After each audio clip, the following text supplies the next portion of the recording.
Ça y est.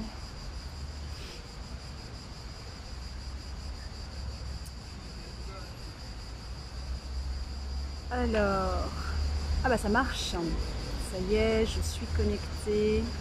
Coucou Emag, Mgag. Coucou. N'hésitez pas, comme d'hab, j'ai toujours l'impression en fait de redire la même chose à chaque fois, mais c'est au moins histoire de tester le son. Surtout que là, du coup, je fais mon live en fait. Alors déjà, je le fais pour suivre mon élan. J'avais envie d'être connectée à vous, et comme je le fais en fait en extérieur, sans... Ah bah ceci dit, je pourrais peut-être mettre mes oreillettes. Est-ce que le son est bon? Au moins, que je sois pas la seule à m'entendre parler. Je vais quand même mettre ça, histoire d'être super bien. Le son est excellent, merci Mgag. Je vais quand même mettre ça, comme ça j'aurai l'impression en fait d'être plus dans l'intimité. Avec vous. Voilà. Alors du coup, je sais pas si ça change quelque chose avec ce petit truc. Mais moi j'ai l'impression en tout cas d'être dans une bulle. Voilà. Alors, comment ça va Mgag du coup? Puisque pour le moment, je vois ton nom qui apparaît, je t'espère et je vous espère au fur et à mesure que vous allez venir en excellente énergie. J'avais envie aujourd'hui de parler d'un truc hier qui m'a frappée. J'étais avec une cliente, je sais plus si c'était hier ou avant-hier, mais moi le temps là en ce moment, depuis que je suis en France, je sais pas, il se dilate. J'avais envie de rebondir sur quelque chose qu'elle a lancé au moment où, enfin pendant la consultation, pendant la séance. À un moment donné, elle me dit, mais tu sais quoi Monia, je crois que finalement, je me dis que c'est trop beau pour être vrai. Et là, ça a fait, mais c'est bon. Du coup, elle a pris conscience effectivement de sa pensée en fait très très pourrie. Mais en même temps, j'avais envie de reprendre ce truc-là qu'on a, je pense, tous entendu au moins une fois dans sa vie. Le fameux « c'est trop beau pour être vrai ». Est-ce que tu sens au moment où je le dis que c'est quand même une putain de pensée pourrie? Le trop beau pour être vrai. Ça reviendrait finalement à dire que la réalité, puisque finalement le trop beau pour être vrai, il n'est pas possible, il n'est même pas pensable, il n'est même pas imaginable, il n'est même pas concevable. Ça reviendrait en fait à se dire que ce qui est réel est forcément pourri.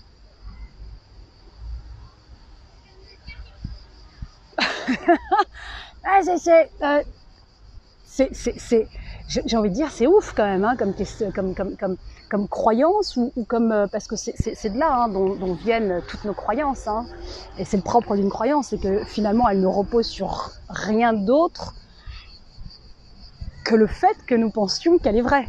C'est quand même ça qui est assez incroyable. Et comme de toute façon le fait même de croire qu'elle est vraie, elle se réalise.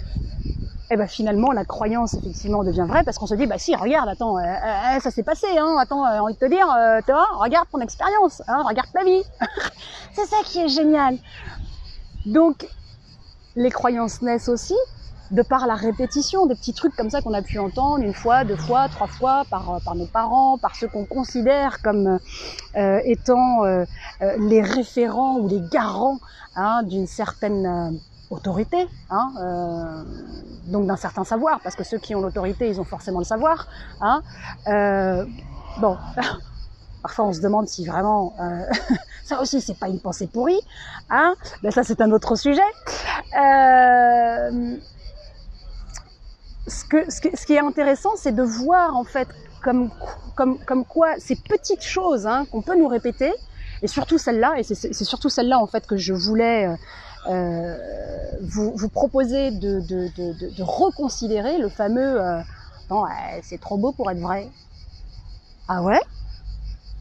Donc attends, t'es en train de me dire que finalement tout ce qui est beau est irréel, est irréalisable, est inconcevable, et de l'ordre du rêve, Ah, ah ouais, d'accord. Donc tant que c'est beau, c'est de l'ordre du rêve, hein, voilà. Hein, et puis tant que c'est pourri, que ça pue, que ça nous emmerde, que c'est lourd, que ça fait souffrir et que c'est tout pourri, eh ben ça c'est la réalité. Ah ouais, ah d'accord. Ok. C'est quoi que tu me proposes de vivre déjà? Vous voyez après, hein, dans quoi on finit au fur et à mesure d'accepter comme étant normal et qu'on finit au fur et à mesure encore par accepter que ce normal c'est notre norme.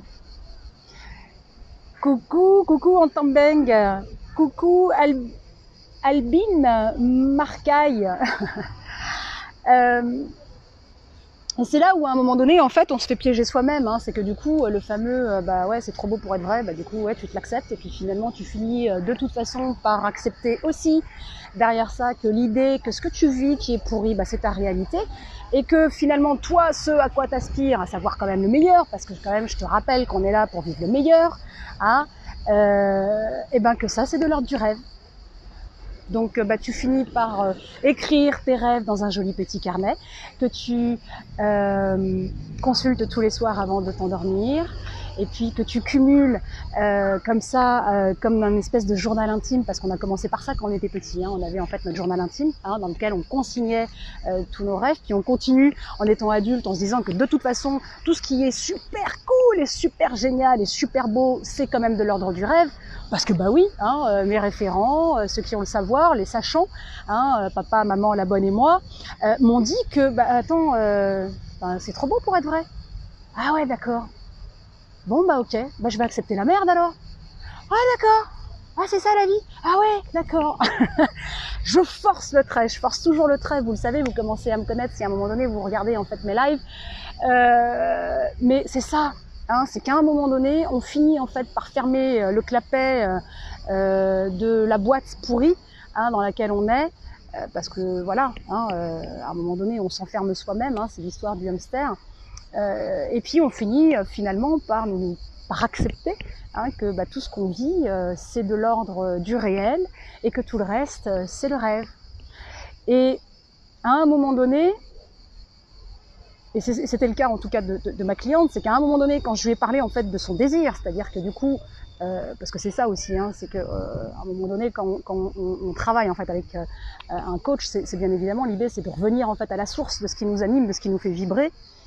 C'est qu'elle n'arrivait même pas à s'autoriser en fait à le formuler, ce désir, parce que pour elle, mais attends, au bout de 10 minutes hein, qu'on en parlait, que je la poussais finalement effectivement à poser son truc, mais elle a fini par me dire, mais attends, c'est trop beau pour être vrai, quoi.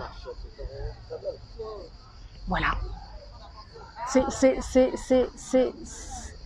ce qui se passe à un moment donné où effectivement on ne prend pas conscience. C'est pour ça que j'insiste toujours en fait sur l'idée que votre réalité, ce que vous êtes en train de vivre est toujours le reflet de toute façon de ce que vous vivez. Donc forcément si vous le vivez, c'est que vous le pensez.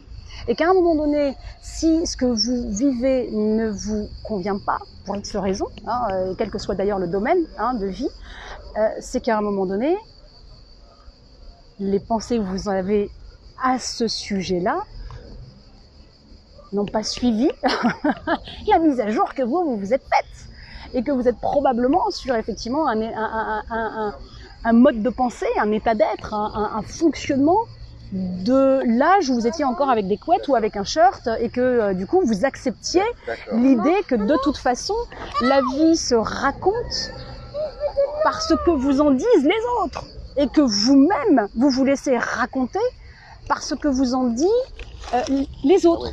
C'est-à-dire que du coup vous n'ayant pas encore la maturité intellectuelle et affective en fait pour considérer en fait la vie telle qu'elle est, bah, on se la laisse raconter en fait par les autres.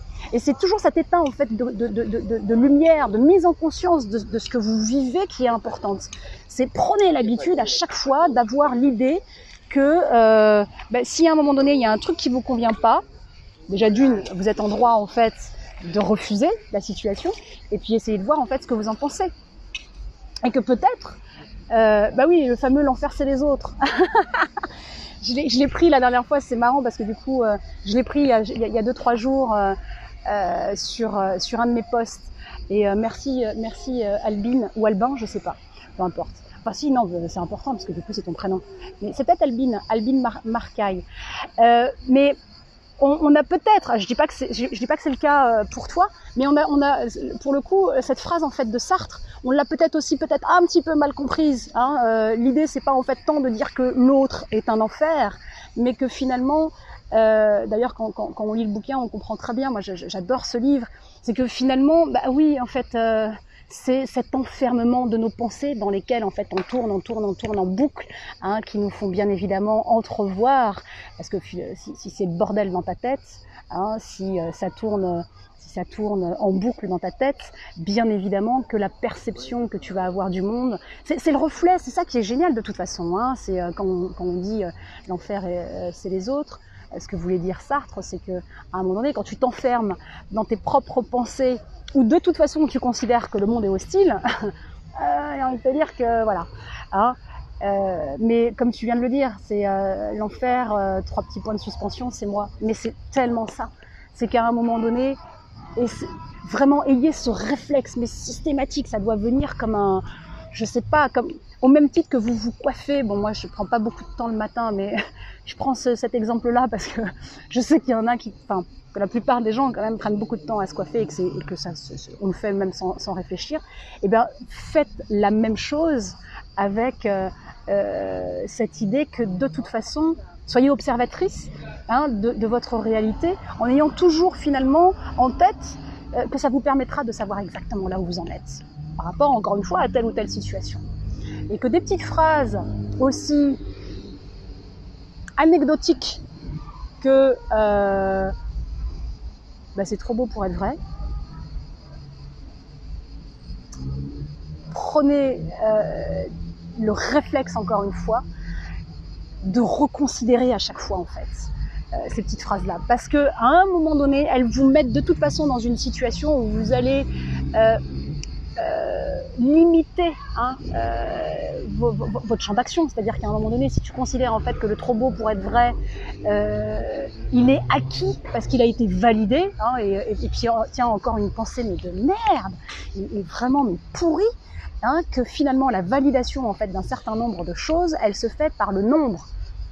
C'est-à-dire quand on te dit mais attends, tout le monde dit que, moi j'en ai rien à foutre de tout le monde dit que.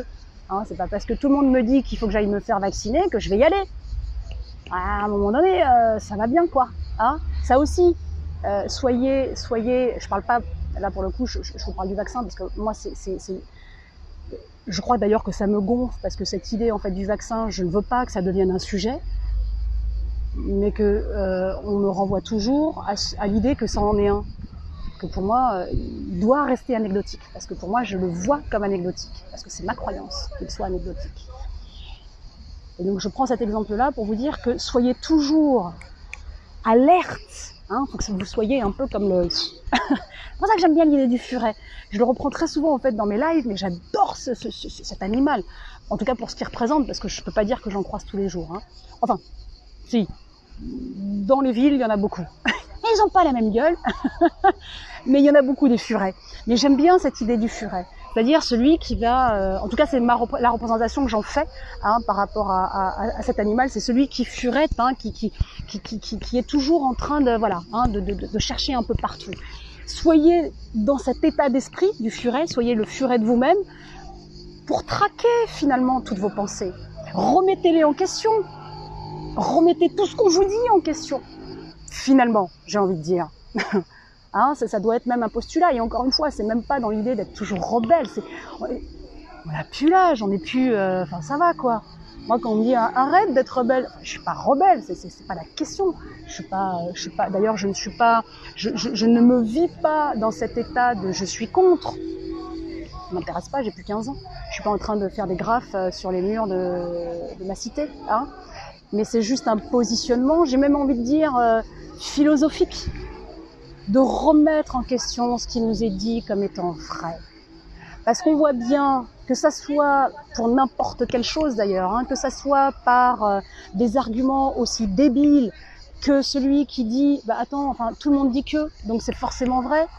Bah, cette masse de tout le monde dit est constituée de quel type de personnes? Parce que ça aussi, hein, c'est important. Au royaume, je sais plus, des aveugles borgnirois.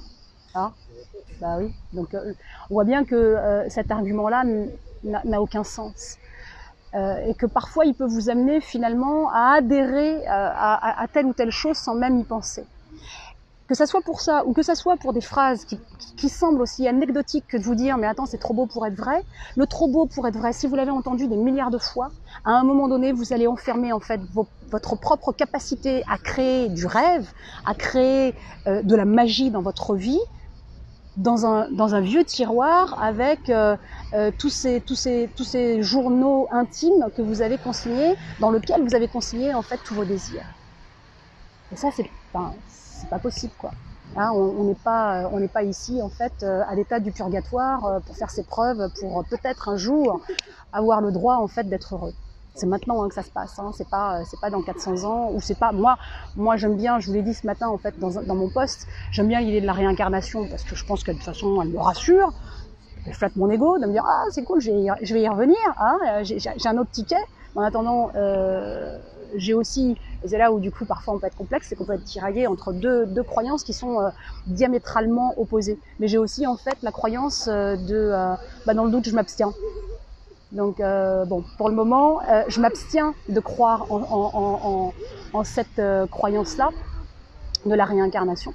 Donc j'y vais à fond. Et le paradis, mais il est ici, il n'est pas ailleurs, il n'est pas, c'est maintenant.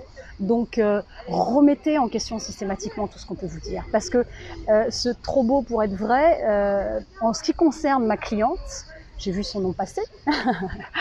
En ce qui concerne ma cliente, il y a ce manque d'autorisation qu'elle s'accorde à dérouler le fil de ce qui l'anime le plus professionnellement. Et c'est là où on se dit putain mais merde quoi. Une petite phrase entre guillemets à la con, hein, des années plus tard, elle m'empêche en fait de me réaliser. Elle m'empêche finalement d'incarner ce que moi je considère comme étant mon idéal. Encore une fois, il n'y a pas d'idéal ou de je ne sais quoi dans cette idée. En tout cas, moi, quand je parle d'idéal, c'est pas avec cette intention de perfection, mais c'est plus de se dire, mais attends, moi j'ai mon idéal avec mes propres codes. Et encore une fois, c'est pas de dire, mais j'ai les miens et puis je t'emmerde parce que tu m'intéresses pas. C'est absolument pas ça. C'est de dire, j'ai le droit de pouvoir réaliser tout ce que je veux, parce que c'est mon postulat de base. Parce que je suis là pour ça. Parce que je suis pas là pour en chier et je suis pas là pour refourguer mes rêves au placard et attendre en fait d'avoir 95 ans pour pouvoir les lire à mes petits-enfants. Ah, t'as vu, il était une fois ta mamie. Ah, elle avait telle envie. Pardon, enfin, on n'est pas là pour ça, quoi. Ah, on est là pour vivre, pour explorer, pour expérimenter et pour s'autoriser. Surtout, hein. Enfin, c'est même pas s'autoriser parce que finalement, en fait, l'autorisation, elle est évidente au moment où justement tu considères que de toute façon c'est une évidence. Parce que oui, c'est évident.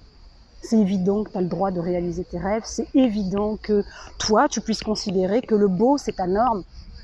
Que le beau, que l'extraordinaire, que le génial, que le wow, le merveilleux, ça soit ta norme et que ça soit pas un truc, tu vois, que tu vas chercher une fois comme ça en vacances. Parce que on t'a dit que c'était la norme. Si toi, c'est ta norme, si toi, tu ressens que ça doit l'être, fais-en ta norme, fais-en ton truc. C'est tout. Parfaite dans mon imperfection. Mais oui. Après, dites-vous aussi que parce qu'il y a peut-être cette idée-là de se dire ouais, mais alors si tout va bien, qu'est-ce que je vais bien pouvoir trouver à faire hein, le fameux la vie n'est pas un long fleuve tranquille. Hein, le super, ça aussi, la super pensée pourrie de pourri, quoi. Hein, la vie n'est pas un long fleuve tranquille. Alors, l'idée derrière ça, bien évidemment, c'est de dire que de toute façon, la vie, elle se fait par contraste. Mais après, d'accepter, parce que très souvent, derrière cette phrase-là, on entend, bah oui, hein, c'est la vie. Enfin, c'est quoi, c'est la vie? Est-ce que c'est la vie, c'est de s'accorder, effectivement, l'idée, enfin, c'est de se dire, bah oui, effectivement, la vie, elle est contraste. C'est évident, ça, c'est une évidence, et ça, ok, on est d'accord. Hein, c'est une évidence parce que ça repose sur des cycles temporels. Hein, donc oui, après le jour, il y a la nuit. Après la tempête, il y a un arc-en-ciel, et donc il y a du beau. On est d'accord, hein, après l'hiver, c'est le printemps. Bon, je vais pas vous la faire sous toutes les formes, mais bien sûr qu'effectivement il y a cette idée-là, c'est que de toute façon tout est cyclique, et que bien évidemment le cycle de la vie amène l'élan, l'énergie du chaos qui est lui-même régénérateur en fait de vie. Donc ça, c'est une évidence, et ça serait nier, j'ai envie de dire, les lois de l'univers, hein, les lois cosmiques. On n'est pas non plus au pays des Schtroumpfs. Hein. C'est pas parce que je dis qu'à un moment donné, nos pensées précèdent notre réalité que tout d'un coup, je me dis on est au pays des Schtroumpfs. Hein. Je n'ai jamais dit que demain, je pourrais voler d'un toit et m'imaginer comme Icare, avoir des ailes pour m'élancer en fait du plus haut point de la montagne. Mais c'est qu'à un moment donné, c'est se dire, voilà, moi, la vie, ma vision de la vie, elle est comme ça. Et moi, dans la vision de la vie que j'ai, c'est que je suis là pour vivre le meilleur. Et encore une fois, c'est pas se soustraire, hein, à des émotions désagréables. Absolument pas. Hein, les émotions désagréables, au contraire, c'est bien parce que justement je sais que je suis là pour vivre le meilleur, que j'ai la capacité en fait de traverser les émotions désagréables à la vitesse de la lumière. Et finalement, moi, ce qui m'intéresse dans toute cette expérience, c'est la contraction du temps. C'est moi, ma capacité finalement à contracter le temps du désagréable. Hein, je sors ma montre, hein, dans ces moments-là. Et je me dis, waouh, j'ai traversé en fait mon émotion désagréable en 5 minutes, alors qu'il y a 10 ans, il me fallait 3 semaines, 3 mois, 6 mois. Mais une vie, est-ce que vous connaissez des gens autour de vous qui ressassent la même émotion désagréable depuis 20 ans? Et quand il vous raconte en fait son histoire, vous vous dites, mais attends, t'es en train de me raconter un truc en fait qui s'est passé il y a 20 ans. On va laisser passer le petit train. Sauf si ça vous dérange pas. Ça fait partie aussi, voilà. le petit train. Mais je ne sais pas si vous voyez ce vers quoi je veux vous amener. Hein. C'est vraiment de prendre conscience, de mettre de la conscience de toute façon dans tout ce que vous pouvez vivre, traverser, entendre, percevoir, ressentir, comme étant finalement de toute façon le fruit de vos perceptions. Et qu'à un moment donné, quand vous avez une nouvelle information qui vous arrive, prenez-la comme étant une nouvelle perception. Et puis, prenez-la. Hein, plutôt que, parce que ça aussi, il y a quand même beaucoup de personnes finalement qui ont leurs croyances, parce que de toute façon, tout est croyance, puisque une croyance, c'est finalement la perception en fait que je me fais de telle ou telle situation. Donc on fonctionne comme ça, on a besoin de toute façon de conclure les choses, on a besoin de conclure ce qu'on ressent, on a besoin de conclure nos expériences, on a besoin de conclure nos relations en disant bah voilà, alors quand je fais ça, il m'arrive ça, donc conclusion, c'est comme ça. On fonctionne comme ça, hein, c'est comme ça qu'on fonctionne. Et d'ailleurs on peut à un moment donné éviter systématiquement de poser des conclusions. Parce que on le sait, et c'est de toute façon toute la démarche en fait d'un scientifique. Un vrai scientifique, il va pas vous asséner un truc en vous disant c'est une vérité, puisque de toute façon la démarche en fait scientifique, c'est de dire ceci est ce que je constate maintenant, jusqu'à ce qu'une autre information, dans X temps, puisse prouver le contraire. Donc, essayons à la limite d'avoir ce positionnement dans notre vie au quotidien pour ne jamais asséner des choses, sauf sur des choses de toute façon qui nous font du bien. Hein, on va pas... voilà, hein, elles servent à ça aussi, hein, les croyances qui nous font du bien, qui nous portent, qui nous font waouh, hein, nous expanser, nous réaliser, nous... Coucou Marilyn. Elles servent à ça, donc celle-là, à la limite, au contraire, alimentez-les, mais ayez toujours ce positionnement de remettre en question ce qu'on vous dit. Ne restez pas campé sur vos opinions comme ouais, c'est la vérité, ok, hein, soyez dans cette espèce de souplesse, parce que si je dis ça parce que finalement les petites choses sur lesquelles on fonctionne nous donnent à voir comment nous réagissons sur des grandes. Ça aussi c'est logique. C'est-à-dire que si on fonctionne en fait d'une certaine manière sur des petites choses, je prends un exemple tout bête, hein, si à un moment donné on fonctionne toujours par exemple sur l'organisation, voilà, sur organiser les choses, si on fonctionne un peu toujours à la va-vite, etc., ou alors mal, ou qu'on envoie bouler les choses parce qu'on se dit allez hop c'est bon, c'est fait. On peut imaginer que sur une plus grande envergure, on aura quand même de fortes chances de fonctionner de la même façon. Donc il en va de même sur la souplesse ou sur la rigidité, c'est-à-dire que si du coup on est un peu figé et campé sur nos pensées, nos croyances, ou ce qu'on considère être vrai, bah, il y a quand même de fortes chances qu'on fonctionne toujours comme ça pour toutes les nouvelles informations qu'on nous donne à entendre.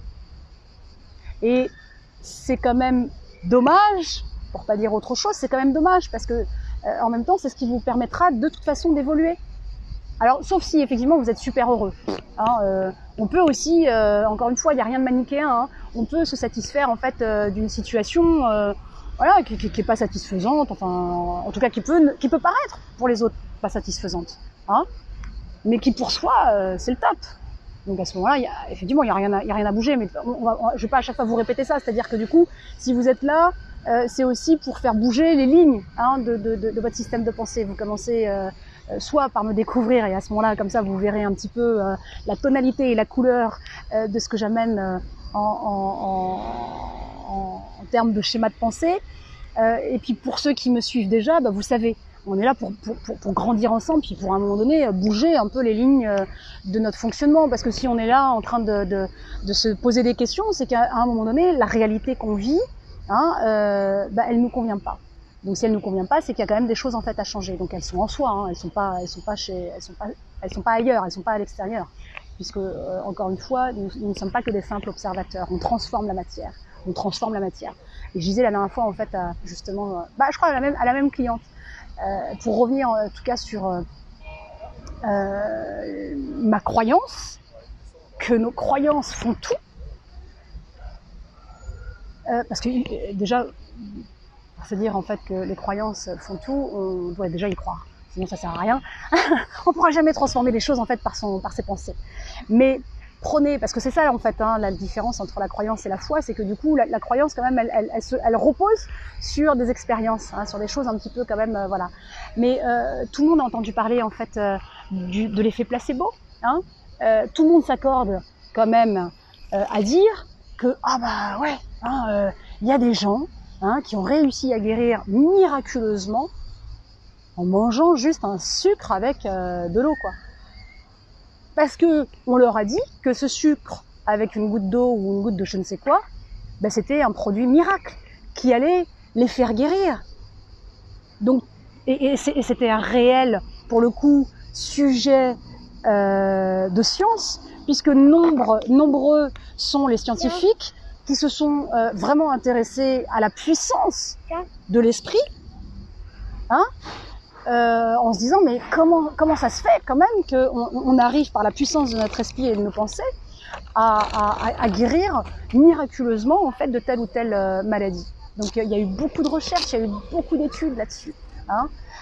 Donc tout le monde connaît cet effet. L'effet placebo, c'est quelque chose en fait que tout le monde connaît. Sauf que c'est ça qui est génial. Enfin génial, c'est ironique, mais c'est ça qui est incroyable, je devrais dire plutôt. C'est que finalement, on reconnaît la puissance de nos pensées uniquement dans le domaine de la santé. Ah ouais, non mais attends, ça c'est bon quand t'as un bobo, hein, ça ok. Alors, ça je veux bien y croire. Ouais, je veux bien y croire. Mais par contre, pour s'accorder la puissance, le pouvoir de transformer notre réalité dans d'autres domaines que celui de la santé, là pour le coup, c'est chou blanc. Ah bah non, hein, ça quand même, non quoi. Donc là aussi, qu'est-ce qui fait qu'à un moment donné, en fait, on reconnaît la puissance en fait de nos pensées sur le corps? Alors est-ce que c'est parce que du coup on se dit ah bah oui alors corps et esprit, hein, ça reste dans le même, dans la même enveloppe. Donc là pour le coup bah oui, hein, c'est évident. Hein, mais que du coup on ait cette capacité et cette puissance et ce pouvoir de transformer l'extérieur, là pour le coup, oula, oh non c'est trop beau pour être vrai. Et du coup la boucle est bouclée, hein, on est dans un monde où finalement bah non, on a le droit de vivre en fait que des choses pourries, et puis c'est très bien comme ça. Bon, encore une fois je force le trait, mais c'est vraiment pour vous amener toujours à être dans cet esprit de remise en question, hein, un peu de secouer le cocotier là, sur vos croyances de celles que vous êtes, sur les croyances que vous avez de vous, dans votre capacité à pouvoir créer, hein, le merveilleux, hein, à pouvoir transformer votre vie pour que vous puissiez la kiffer. Hein, et pas attendre le purgatoire ou la prochaine vie pour pouvoir se dire bah ouais super, je kiffe. Donc vraiment d'avoir en fait toujours cet effet de remettez en question. Remettez en question. Et je vous assure que le fait de remettre en question, c'est pas perturbant. Parce que combien de fois je l'ai dit, ouais mais alors attends, si t'as plus de repères, comment tu fais, tu sais plus. Non, ça n'a rien de perturbant que de se dire que la vie est mouvance. La vie est mouvement, elle bouge. Alors on s'accorde effectivement ça aussi à dire bah oui la vie est mouvement, mais alors moi oh non, je veux rester campé sur ma vérité d'il y a 30 ans, je veux pas la bouger. Parce que si je la bouge, oulala, hein, ça n'a pas de sens. Ça n'a pas de sens. On est dans ce mouvement. Ce qui était vrai hier ne l'est probablement plus aujourd'hui. C'est pas grave. Il y a rien d'angoissant à ça. Hein, oula, pfiou, oh bah c'est cool. Hein, c'est autre chose. C'est autre chose.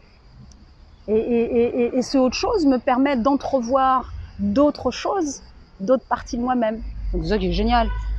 C'est toute cette interrelation qu'il y a, hein, et parce que c'est ça, ce sont des vases communicants. Bonjour tout le monde, je vous ai pas Maëlle, Marilyn, Julie B, Zaza 123. Est-ce que vous avez des... Comment je fais pour dérouler? Voilà. Coucou Christine. Alors, la seule chose permanente est le changement. Mais oui, tellement. C'est le mouvement. C'est le mouvement. C'est le mouvement. Dès qu'on se fige, on se liquéfie, on meurt. La vie est mouvement. La vie est mouvement. Donc vos pensées doivent bouger. Vous devez les aérer. Ça s'aère.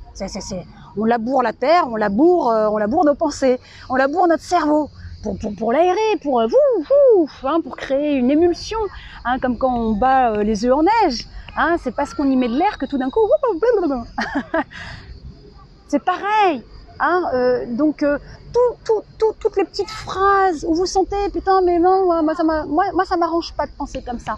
Hein, toutes les petites phrases qu'on vous dit et redit comme le fameux, parce que c'était le point de départ de ce live, le fameux c'est trop beau pour être vrai. Dès que vous sentez que cette phrase là oh bah non non ça m'arrange pas moi ça, eh ben restez là-dessus. Et continuer bah non quoi, enfin à vous positionner, non ça ton truc, bon t'as le droit, hein, tu fais ce que tu veux, hein, mais moi non. Ah c'est tout. vous avez le droit à un moment donné de vous positionner pour dire à l'autre, et encore une fois l'argument du nombre, parce que si l'autre il vous dit ouais non mais attends, bien sûr que c'est trop beau pour être vrai, puis il y a quand même 99% de la population qui le dit, alors c'est que c'est vrai, mais ça n'est pas un argument, hein, le nombre. Au royaume des aveugles, borgne y roi. Donc ce nombre est fait de quoi, de qui, de quel système de pensée, à quoi ils pensent, à quoi ils croient, comment ils fonctionnent, qu'est-ce qu'ils vivent, qu'est-ce qu'ils ressentent. Ah ouais, ah c'est ça. Ah bah écoute, tu m'excuseras, mais moi t'es 99%, ben non, tu vois, j'adhère pas. Pour moi, non, j'y adhère pas, donc voilà. Positionnez-vous hein, avec cette espèce de... Ouais, hier je parlais, parce que je viens de voir son nom, je parlais de l'archétype de la guerrière. Et encore une fois, les archétypes sont des puissants, comment je peux dire, des puissants référents hein, symboliques. Moi, j'adore Jung. À chaque fois, je fais cette référence en fait à Jung, parce que Jung a eu ce génie fin 19e, c'était un précurseur, c'était un visionnaire, d'ailleurs il s'est débarrassé de Freud à un moment donné parce que bon c'était un peu trop plombant la vision que Freud lui donnait à voir de notre système de pensée, et Jung a beaucoup théorisé sur les archétypes. Il a théorisé sur 12 archétypes. Moi je travaille beaucoup sur 4 archétypes avec mes clientes. Et l'archétype du guerrier, de la guerrière, donc les archétypes on les a tous, hein, c'est comme en astro, on a tous les signes du zodiaque, hein, on les a tous. On a toutes les planètes également, sauf qu'effectivement on va être coloré beaucoup plus fortement par telle ou telle chose. Et donc les archétypes c'est pareil. On les a tous les 12, mais il y en a quand même quelques-uns qui sont beaucoup plus prégnants chez nous. Et l'archétype du guerrier, encore une fois, quand je parle du guerrier intérieur, et c'est vraiment toute la symbolique, en tout cas qu'en donnait Jung, hein, c'est moi j'ai toujours l'image du samouraï hein, qui fend le brouillard d'un seul coup d'épée, d'un seul.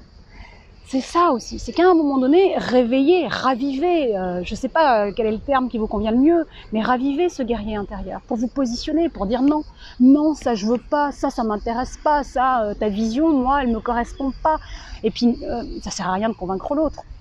À un moment donné, s'il vous demande, ton truc, ça me plaît, bah oui, diffuser, mais convaincre, pas la peine, hein. Ça sert à rien.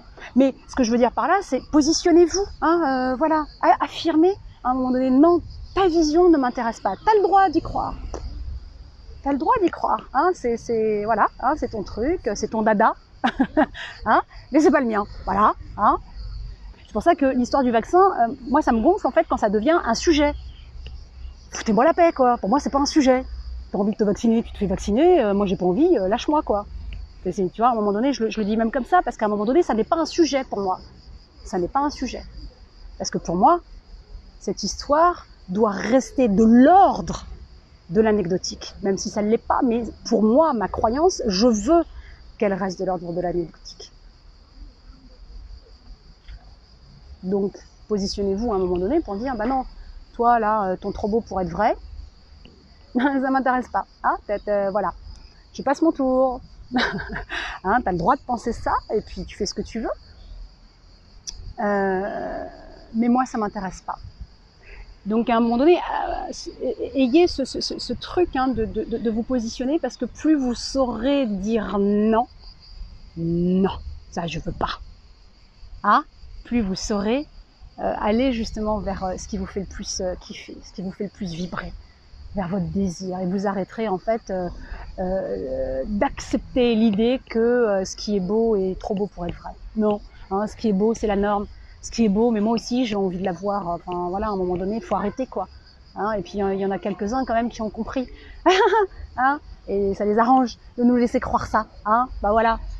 Mais non, voilà, on est en 2021 et à un moment donné ça va bien quoi. Donc on va changer un peu toutes les règles, hein, pour que tout ça soit beaucoup plus équitable et que ben, chacun ait le droit à sa part de gâteau, hein, on est là pour ça, voilà. Oui, de l'air, Christine. Alors attends, oh, bah, pourquoi je peux pas faire coulisser? Voilà, alors, vous avez remarqué, j'ai pas mes lunettes. C'est ok pour moi si ça remue. Oui, Marilyn. J'ai eu hier une compréhension sur ma vie, c'était vraiment compliqué, mais j'ai mis en pratique ce que tu m'as appris dans le programme. J'incarne mon idéal, j'imagine que tu parles de ça. Et aujourd'hui, je vais mieux, merci. J'adore vous voir prendre votre vie, et puis là, ça me fait, mais paf, ça me fait triper. Je vous aime, je vous laisse avec ces pensées-là, et je vous dis à je ne sais quand, parce que vous avez remarqué, depuis qu'on est en France, je n'ai plus envie d'avoir de programme, c'est ouh, donc je vous aime, prenez soin de vous. Si vous avez des questions, bien évidemment, qui vous pop après ce live, revenez vers moi. Prenez soin de vous.